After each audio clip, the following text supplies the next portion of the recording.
बुद्धि से भरा घड़ा। एक बार किसी बात पर अकबर बीरबल से नाराज हो गए और उन्होंने बीरबल को राज्य छोड़कर कहीं दूर चले जाने का आदेश दे दिया।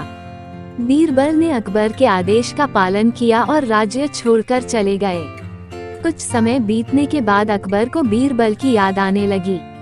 कई महत्वपूर्ण मुद्दों पर बीरबल का मशवरा अकबर को निर्णय लेने में मदद करता था, इसलिए बीरबल के बिना निर्णय लेने में अकबर को असुविधा होने लगी। आखिरकार उन्होंने अपने सैनिकों को बीरबल को ढूंढने के लिए भेजा। सैनिकों के कई गांव में बीरबल को ढूंढने का प्रयास किया, लेकिन बीरबल नहीं मिले। कई जगहों पर पूछताछ करने के बाद भी बीरबल का पता ठिकाना नहीं मिल सका और अकबर के पास सैनिक बैरंग लौट आए। अकबर किसी भी सूरत में बीरबल को वापस लाना चाहते थे, इसके लिए उन्होंने एक युक्ति सोची। सैनिकों के माध्यम से उन्होंने अपने राज्य के सभी गांवों के मुखियाओं को संदेश भिजवाया। संदेश इस प्रकार था: 1 माह के भीतर एक घड़े बुद्धि भरकर उस घड़े के साथ दरबार में उपस्थित हो। ऐसा न कर पाने की स्थिति में बुद्धि की जगह घड़े में हीरे जवाहरात भरकर देना होगा। अकबर का ये संदेश सैनिकों द्वारा गांव-गांव में प्रसारित किया गया।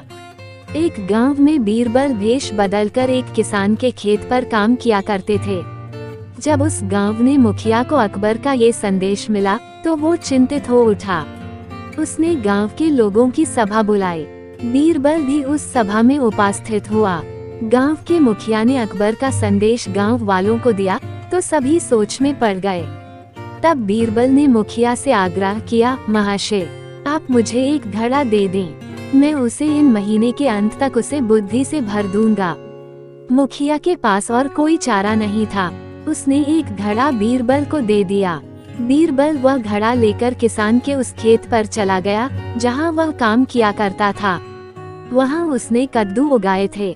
उनमें से ही एक छोटे से कद्दू को उठाकर उसने घड़े में डाल दिया। कद्दू अब भी अपनी बेल से लगा हुआ था। बीरबल उस कद्दू को नियमित रूप से खाद पानी देने लगा और उसकी अच्छी तरह से देखभाल करने लगा, जिससे धीरे धीरे कद्दू बढ़ने लगा। कुछ दिनों बाद कद्दू का आकार इतना बड़ा हो गया कि उसे घड़े से बाहर निकाल पाना असंभव था। कुछ और दिन बीतने के बाद जब कद्दू का आकार घड़े के आकार जितना बड़ा हो गया, तब बीरबल ने उसे उसकी बेल से काटकर अलग किया। घड़े का मुंह कपड़े से ढकने के बाद वह गांव के मुखिया के पास पहुंचा और वह घड़ा उसे देते हुए बोला, यह घड़ा बादशाह अकबर को दे देना और उनसे कहना कि इसमें बुद्धि भरी हुई है। उसे बिना काटे और इस घड़े को बिना फोड़े उसे निकाल लीजिए। मुखिया बादशाह अकबर के दरबार पहुंचा और उसने अकबर को घड़ा सौंपते हुए वैसा ही कहा जैसा बीरबल ने उसे कहने के लिए बोला था। अकबर ने जब घड़े के ऊपर से कपड़ा हटाया और उसमें झांक कर देखा तो उसमें उन्हें कद्दू दिखाई दिया। वे समझ गए कि इतनी दूर की सोच सिर्फ बीरबल की ही हो सकती है। पूछने पर मुखिया ने बताया कि यह उसके गांव के एक किसान के खेत में काम करने वाले व्यक्ति ने किया है। अकबर जान चुके थे कि वो व्यक्ति और कोई नहीं बल्कि बीरबल है। वे तुरंत मुखिया के गांव गए। वहां किसान के घर जाकर बीरबल से मिले और उससे माफी मांगकर वापस दरबार में ले आए। सीख हर समस्या का